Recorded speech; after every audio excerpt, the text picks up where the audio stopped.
Hello' everyone, সকলোকে আকৌ এবাৰ স্বাগতম জনাইছোঁ মোৰ ইউটিউব চেনেল ৰিংকুমণি বৰা ব্লগলৈ। এয়া দেখিছে আপোনালোকে কি হৈ আছে। আচলতে আজি ল'ৰা চপোৱা ল'ৰা চপাইছিলে, যিহেতু বা বিয়া পালেহিয়ে খৰি পহলাৰ কাৰণে ল'ৰা চপোৱা হ'ল। আৰু এয়া তেওঁলোকে সিদ্ধান্ত কৰিলে যে দেওবাৰ দিনাখন খৰি ফালিব, আৰু পিছদিনাখন দেওবাৰ আছিলে। তাৰ পিছদিনাখনেই তেওঁলোকে ধুনীয়াকৈ খৰি ফালিলে, যিহেতু বতৰো ভাল আছিলে। আৰু এইফালে পাপাও পূৰা ব্যস্ত, জীয়েকৰ বিয়া আৰু ডাঙৰ জীয়েকৰ বিয়া, পূৰা খৰি ফলাত ব্যস্ত হৈ আছে। আৰু এয়া তেওঁলোকে খৰি ফালিলে, ভাগৰ লাগিছে, তেওঁলোকো বহিছে। আৰু এইফালে আমাৰ ববৌ, খুৰা সকলোবোৰ ব্যস্ত, মাও পূৰা ব্যস্ত। আৰু এইফালে মই ধুনীয়াকৈ ভিডিঅ' এটা ক্লিপ ৰখাই থৈ দিছোঁ আপোনালোকক দেখাবৰ কাৰণে, যিহেতু খৰি ফলা তেওঁলোকক ভাত খুৱাব লাগিব। আৰু খুৱাই মাংস বনাবৰ কাৰণে ৰেডি কৰিছে। আৰু ধুনীয়াকৈ ভাত পানী হৈ গ'ল, তেওঁলোকক ভাত পানীও দিলোঁ, যিহেতু ৰাতিলৈ আকৌ মিটিং আছে গাঁৱৰ ৰাইজ চপোৱা, আপোনালোকক তাৰো দেখাম। শুক্ৰবাৰ আমাৰ ছোৱালীজনী, ডাঙৰ ছোৱালী বিবাহ হৈছে। সেয়ে আপোনাক নিমন্ত্ৰণ কৰিছোঁ যে সেইদিনা কাৰ্যসূচীটো এদিনীয়া কাৰ্যসূচী, এদিনীয়া। গতিকে ৰাতিপুৱা সোনকালে সকলোৱে আহি জোৰোণৰ পৰা ধৰি নাম সেৱাকৰণলৈকে।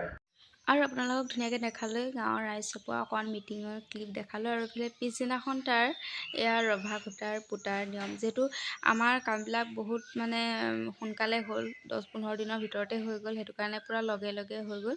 আৰু এইফালে মা, বা, জেঠাই সকলোৱে সেৱা কৰিলে। আৰু ৰভা খুটাৰ পোতাৰ নিয়ম চাওঁ বোলো।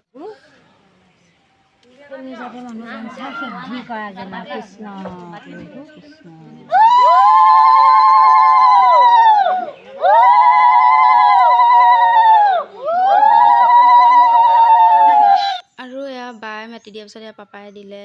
আৰু এইফালে আমাৰ দাদা যিহেতু বিয়া খাবলৈ নাপায়, কৰ্মসূত্ৰে থাকে কাশ্মীৰত, যিহেতু ডিফেন্সত কৰে। আৰু এইফালে আমাৰ বৰ্তা, সকলোৱে মাতি দিব লাগে ঘৰৰ মানুহে। এইফালে আমাৰ ভাইটিও আহিছে, সি আচলতে বুজি পোৱা নাই কি হৈ আছে। আৰু এইফালে টেণ্টৰ যিজন মেইন মানুহ, তেওঁক বায়ে সেৱা ল'লে, যিহেতু ৰভাখন ভালে ভালে হৈ যাওক বুলি। আৰু এইফালে ৰাতিলৈ হ'ল আমাৰ গিফ্ট পেকিং, যিহেতু জোৰোণৰ যিখিনি মানুহ আহিব তেওঁলোকক আমি ধুনীয়াকৈ সন্মান জনাব লাগিব, সেই বস্তুখিনি ধুনীয়াকৈ পেকিং কৰিছে গাঁৱৰ খুৰীহঁতে মিলি।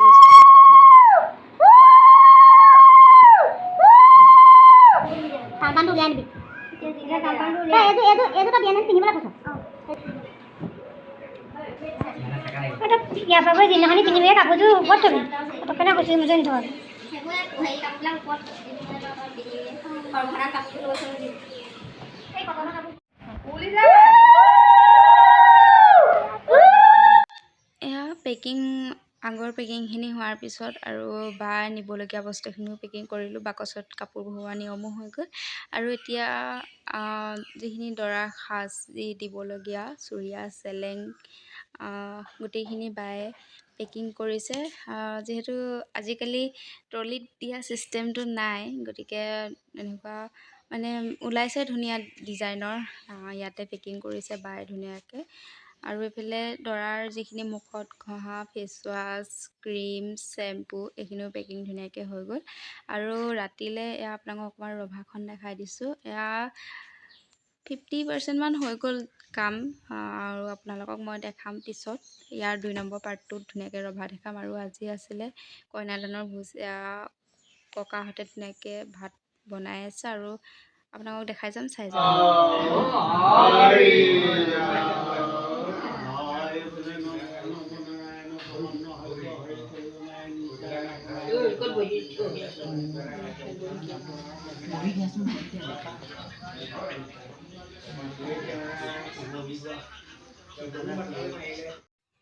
এয়া কইনাদানৰ ভোজৰ পিছদিনাখন, ৰাতিপুৱা এয়া বামুণে পৰচিত কৰিবলৈ আহিলে, যিহেতু বিয়াৰ আগদিনাখন পৰচিত কৰাব লাগে। আৰু এইফালে বাক ধুনীয়াকৈ পৰচিত কৰাই আছে। আৰু এয়া ওচৰতে ভাইটি বহি দেখিছেনে, উৎপাত কৰি আছে, হাঁহি আছে। আৰু জোৰোণৰ আৰু বিয়াৰ ভিডিঅ' আপোনালোকলৈ আনি আছোঁ, ইয়াৰ নেক্সট পাৰ্টত আহিব। আজি আপোনালোকে ভিডিঅ'টো চাই কেনে পালে জনাব, যদি ভাল পালে like, comment, share and subscribe কৰিবলৈ নাপাহৰিব। আজিলৈ আহিছোঁ, বাই।